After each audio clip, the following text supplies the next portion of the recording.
English అచ్చుల శబ్దాలు కొంచెం కష్టం కదా, వాటిని ఈజీగా ఎలా నేర్చుకోవాలో ఇప్పుడు చూద్దాం.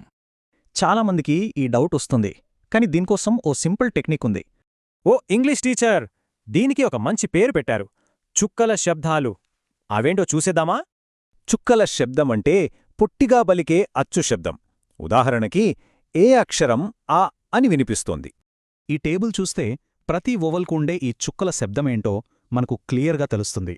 ఈ వాక్యం చూశారంటే స్వాన్ అనే పదంలో ఏ అక్షరం ఆ శబ్దంతో వస్తుంది. ఇదే చుక్కల శబ్దం. ఓకే, చుక్కల శబ్దాల గురించి తెలిసింది కదా. ఇప్పుడు దీనికి ఆపోజిట్, అదే దీర్ఘ శబ్దాలు చూద్దాం. దీర్ఘ శబ్దాల రూల్ చాలా సింపుల్. వొవెల్ లెటర్ ఏదైతే ఉందో సౌండ్ కూడా అదే వస్తుంది.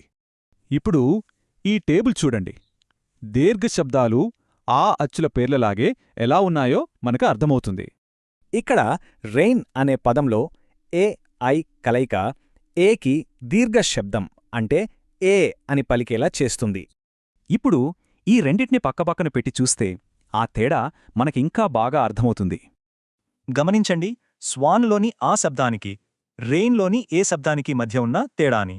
అలాగే పుష్లోని పొట్టి ఊ సౌండ్కి, క్యూబ్ లోని దీర్ఘ యూ సౌండ్కున్న తేడా చూడండి.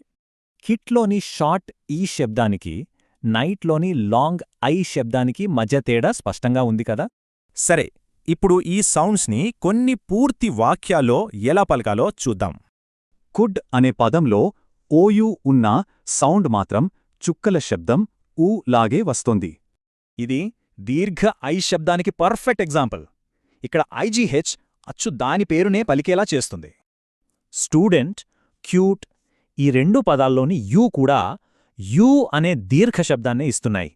మొత్తంగా చూస్తే మనం గుర్తుంచుకోవలసిన ముఖ్యమైన పాయింట్ ఏంటి? సింపుల్గా చెప్పాలంటే చుక్కల శబ్దాలు పొట్టిగా ఉంటాయి. దీర్ఘ శబ్దాలలో అచ్చు దాని పేరునే పలుకుతుంది. ఈ ఫ్రేమ్వర్క్ చాలా ఉపయోగపడుతుంది, కానీ ఇంగ్లీష్లో ఎప్పుడూ కొన్ని ఎక్సెప్షన్స్ ఉంటాయి. మరి ఈ రూల్స్కు దొరకని పదాలేమైనా గుర్తొచ్చాయా?